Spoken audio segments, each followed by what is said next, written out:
Hello and welcome to Beyond Today, the program that addresses the future of our community through conversations with people who are working today for a better tomorrow. In our last program, we talked about how we can provide for effective transportation and how we can use it as a tool to make our community more livable. Today, we're going to consider how to nurture a healthy environment. I'm Ray Sharmonti, your host for Beyond Today and Assistant Executive Director for the Hillsborough County City-County Planning Commission. We will be talking today with three people who look at the environment from somewhat different views. Glenn Cross is with the Schimberg Cross Company, a developer in Hillsborough County who has been acclaimed for environmentally sensitive development practices. Dick Eckenrod is the director of the Tampa Bay Estuary Program, a national program to clean up and restore and manage the nation's estuarine waters. In this case, Tampa Bay. Also with us first will be Sally Thompson, whose work with the Hillsborough County Environmental Coalition brought her recognition, but now serves on the governing board of the Southwest Florida Water Management District. In our vision for the year 2015, we see nurturing a balance between the environment and development, an important goal. And I guess I'd like to ask you both about that balance. Glenn, I know in the development industry that always poses an interesting dilemma. How do you see us protecting that balance through growth management? Well, I think we are protecting it today. I think that we have to look at the development that's going on today, and one thing we have to consider is that most of the things we see today were approved 10, 12, 15 years ago, and a lot of those things are just finishing today. New projects that have been approved under a lot of new environmental regulations are coming online today. But give you an example, I'm doing a project right now that was approved in 1985, and at that time there was about 10 or 12 acres out of 420 acres that was actually claimed as environmentally sensitive. Today, some 10 years later, we went back through the approval process, and in this case we cut the density from 2,300 approved units to about 750, and the environmental area that was set aside this time is well in excess of 100 acres. So I think what you're going to see is, under current environmental guidelines, working with all the different regulatory agencies, you're going to see different types of projects evolving today. The communities are going to have much more open space. They're going to respect not only wetlands, but they're going to be respecting the uplands as well, which, as you well know, there are regulations today that weren't in place 10 years ago governing both of those.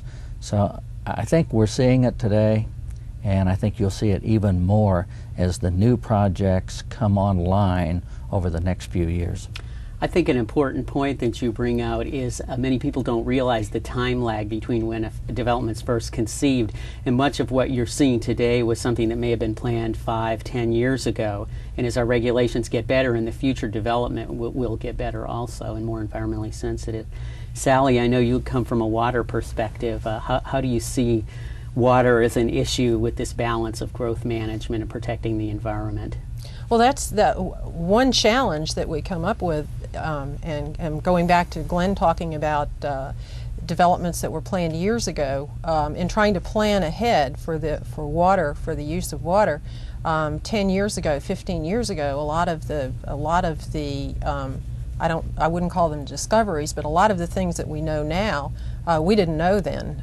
We weren't really getting into the concept of sustainability until the past very short time, and so as a consequence, some decisions that have been made by people that were legitimate for the time couldn't possibly anticipate the kind of growth we were going to have. And I think one of the things that's really important right now is to look at the big picture and make sure that all those pieces fit together. I think that is an important analysis. We have a short film that shows some of the environmental areas in Hillsborough County that people may be unaware of, and we'd like to run that right now and comment on some of what we're seeing. This is Egmont Key, which most people don't realize is actually in Hillsborough County at the mouth of Tampa Bay, and it presents a somewhat different environment than a lot of people in the county are used to seeing, but this is a part of Hillsborough County. We can see the dolphins kind of in the water of Tampa Bay at the entrance. Also, there's turtles along the beach there, tortoises of different types on Egmont Key. It's really a very interesting island, again, that a lot of people aren't familiar with. Mangroves are a typical environment found around Tampa Bay. They provide habitat for many birds. Also, you can see trees at the waterline. Wetlands. This particular wetland is near the Hyatt West Shore, which shows how development can be compatible with the environment. The Hillsborough River State Park is also an area of recreation that includes environmental protection in a different environment, more of your uplands areas and vegetation. So Hillsborough County does have a lot of variety in its environment. Glenn, we talked a little bit about development in the environment. I see the environment becoming more of a marketing tool. How is that happening, or what are people changing, or what's the awareness now compared to what it was a few years ago? Well, I think the big awareness from a developer standpoint is when we develop, and I develop and sell to builders. So builders buy the lots from me and then build the houses. It's interesting from my point of view to watch, because all of the environmental lots go first. So nobody wants to back up to another house. Everybody wants to back up to an environmental area, whether that be a retention pond or whether that's a cypress head and a recent study that we read showed that, and some people may not agree with this, but the study showed that people don't prefer to live on golf courses. The reason the golf course lots sell is because people want to back up to an open space. And given a choice of backing up to a golf course with people in their backyards or backing up to an environmental area, they'll take the environmental area the same every time. And the interesting part is they'll probably pay the same amount for it.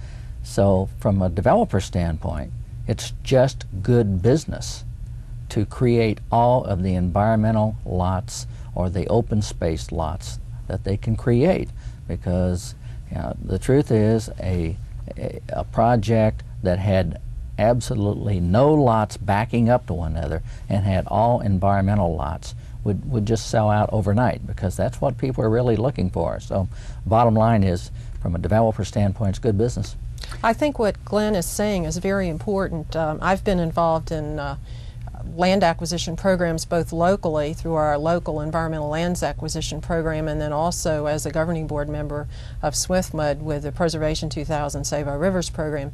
And quite often there are criticisms that you're buying up too much land, you're taking land off the tax rolls, but I think when you listen to what Glenn is saying, that actually you may be increasing value, you may be increasing tax rolls, because you don't have to build the infrastructure, and you're getting better prices for lands that are next to these environmentally sensitive areas. We just haven't really gotten the message out as well as we should. Another thing too, in talking about buying lands, the greenways movement right now. I was just at a conference on greenways and trails, and what's happening nationwide in the linkages and the developing of what we like to call an infrastructure of green connection. The dream is that you could walk out of your house and then maybe walk all the way to the Okefenokee Swamp, to be able to realize an urban greenway experience maybe next to a river and then get out into a wildlife corridor. But there's some real opportunities right now, and a lot of it is a raising awareness of what we may be almost losing if we don't protect it now. I guess as a resource disappears a little, it becomes more valuable, which kind of brings me to something I wanted to talk about, and that's water. I know that's an important part of our environment, is our water supply, and I know you're very involved in that. How do you see this whole water issue, the importance of protecting that resource, or possibly, finding new places to get fresh water? How is that going to enter into this whole development scenario? Well, one of the most difficult situations relative to water, and it's something that it's kind of a nightmare that we've created for ourselves, is we've never really valued the cost of water. We've never given water a value. You give gold a value, you give silver a value, but water, the cost has been in the transport of it, not the actual resource. And as a consequence, we are facing situations where we're no longer going to have cheap water, and we don't want to spend money. We don't want to spend money to have less water because we've taken water for granted. So in developing these alternative supplies, and our governing board is committed to looking at alternative supplies, you're dealing with some issues where you're going to have to spend some money. And we've set up, our board about 3 years ago set up a program called the New Water Source Initiative, where we're actually looking at leveraging funds. We're providing grants to local governments and others to try to develop alternative supplies, and to use the carrot rather than the stick approach, because regulatory gets real old after a while, and if you can try to encourage maybe we should call it Yankee ingenuity, or we can come up with some solutions. The problem is it's the cost. Mm-hmm. Glenn, speaking of regulations, I guess that's an area that I know developers sometimes have problems with. Should we be looking at more creative ways of protecting the environment, and what might some of those ways be other than just regulating? Well, I guess what you could do is establish some sort of a bonus situation where you could encourage preservation by setting up density bonuses or whatever. I'm not sure how those things work all the time, because the areas that we're looking to preserve are out, let's say out in the county today. You have to get the market to agree that the product that you would put in there would be acceptable. So I think that's kind of difficult, but I go back to the same thing. I think the agencies are doing a good job today in protecting the environment. I mean, what we've seen, the urban sprawl that we've seen over the past 30 years in this area, is not really continuing as much as we'd all like to think it is today. I mean, we've settled down to a pretty good pace in growth. We're not growing like we did in '85 at 15,000 units a year. We're growing at more of a level of 5,000 or 6,000 units a year in the entire Tampa Bay area. And when you look at what's going on today and you go out and you look at the projects, I really do think the agencies are doing a good job today. I'm not sure that you can judge by the past of what's going on in the real world. I mean, whether, with all the agencies that we're dealing with today, and I can start at the local level and talk about, the county, LAL, the Planning Commission, the EPC, and then you go to the regional, to the Water Management District, and then the state, and even the Army Corps of Engineers on a federal level gets involved. We have a lot of agencies and all of them really are concentrating on the environment today. They're not looking at how we plan housing, or they're all looking at the environmental regulatory part of the business. And I think if you have to work with them, you'll realize that it takes us, from the day we acquire a piece of land, it takes us 2 to 3 years to get through the process today until we can actually produce a product on that parcel. Well, it's good to hear that. I guess we have come a long way. With that, we're going to go to break. Thank you, Sally, for joining us. When we return, we'll talk some more with Glenn. And joining us will be Dick Eckenrod, who brings his varied experience to nurturing a healthy environment. Thank you. Thank you. The Hillsborough River Interlocal Planning Board. In 1986, Special Act 86-335 created the Hillsborough River Interlocal Planning Board. This act designates the Planning Commission staff to support the Hillsborough River Interlocal Planning Board. The Hillsborough River Board and Council are here to serve the community by monitoring activities in the river corridor and protecting the river for its various uses in Temple Terrace, the City of Tampa, and Hillsborough County. The Hillsborough River provides over 70% of this area's drinking water. Thousands of people use the Hillsborough River for recreation, such as boating, fishing, skiing, wildlife studies, and visiting parks. The Hillsborough River is home to numerous animals, including endangered species. Both aquatic and terrestrial wildlife depend on the river's habitat for survival.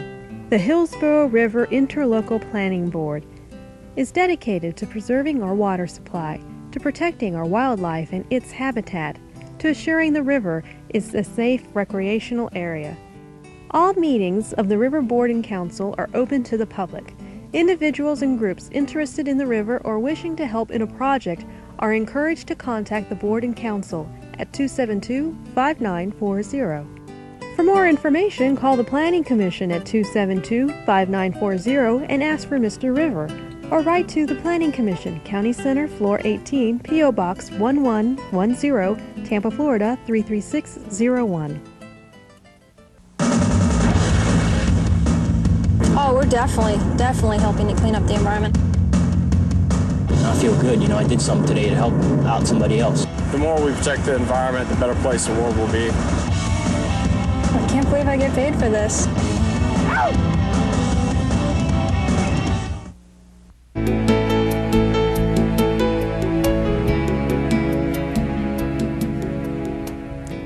Welcome back to Beyond Today. I'm your host, Ray Shermonti, and we've been discussing a healthy environment and balancing our built environment and nature.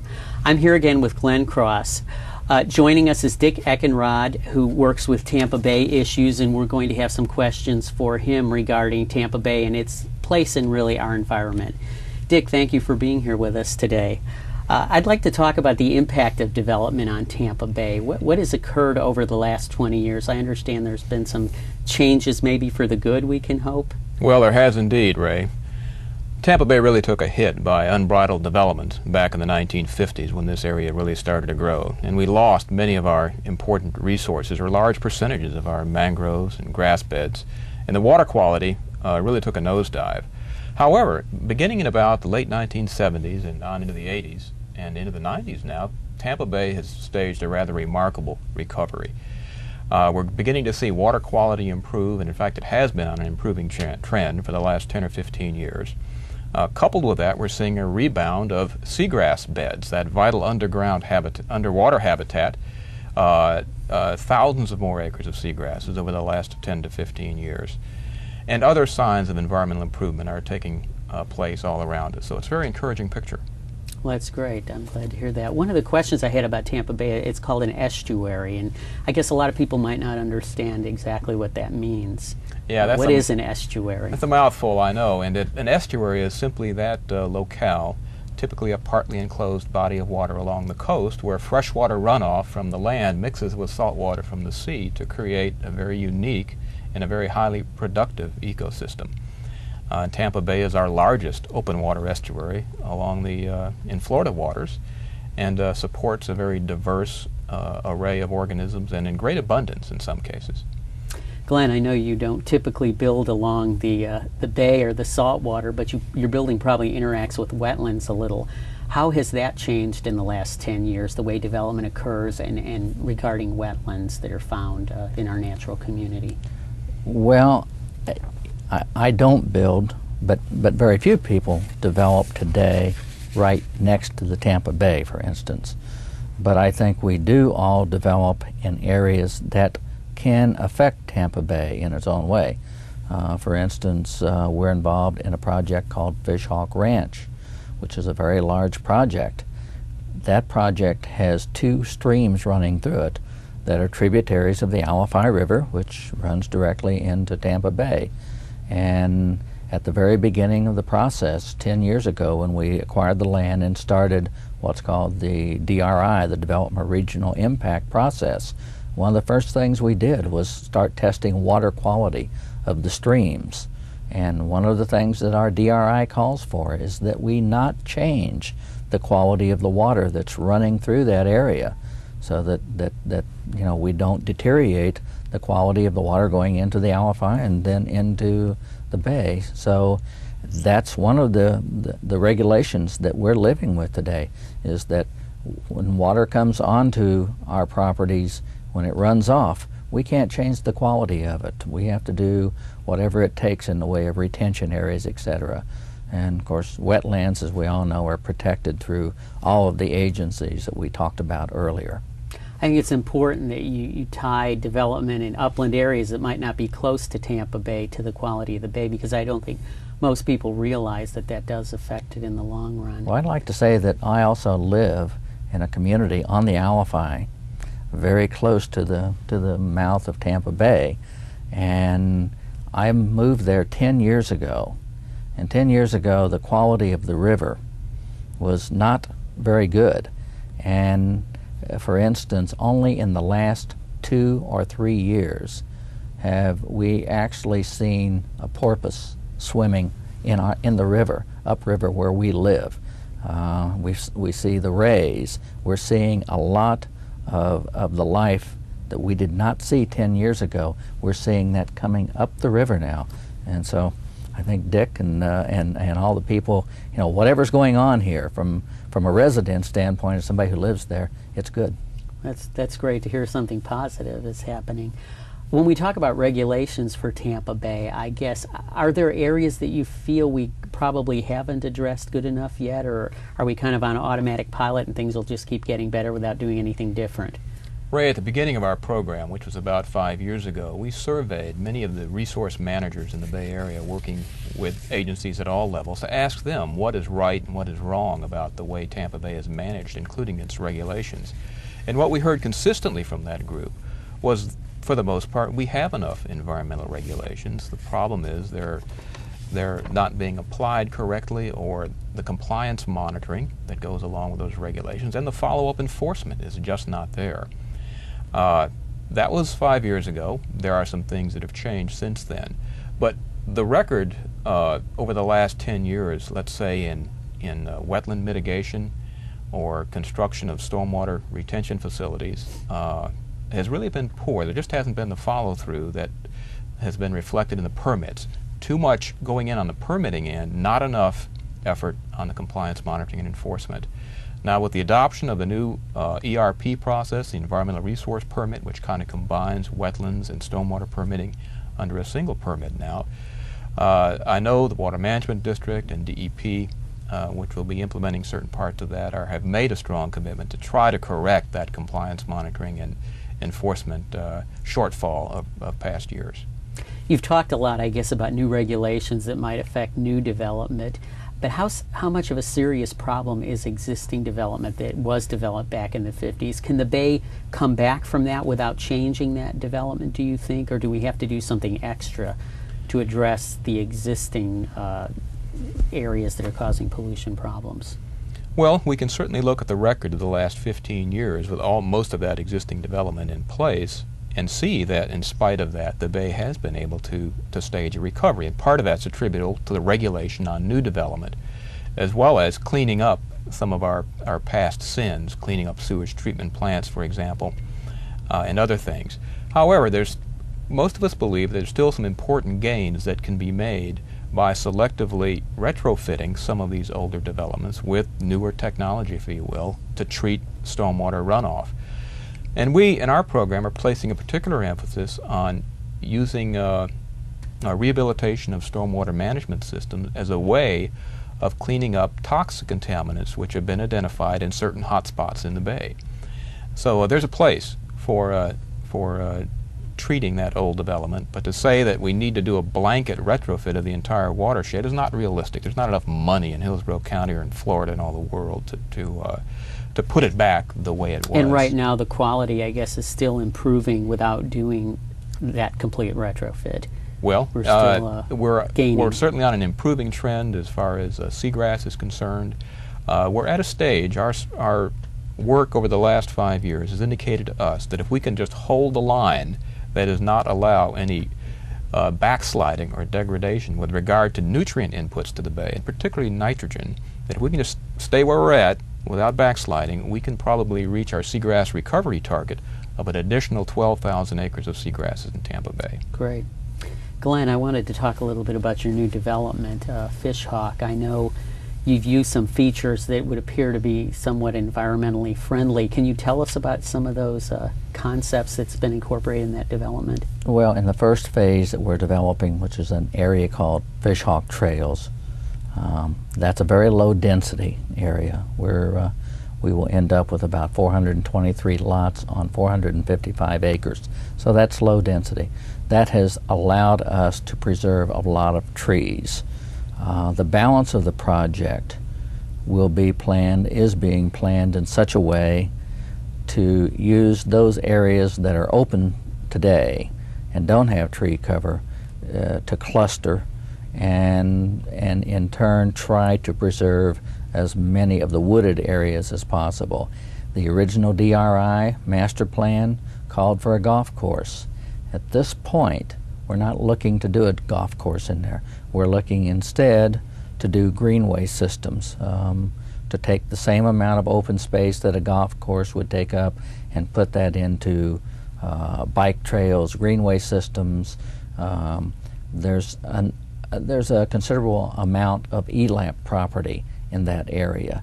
I'm hoping that the county will see fit to open the ELAP areas up for people, not for say automobiles or anything, but for pedestrians, you know, so that people can walk through it, visit it.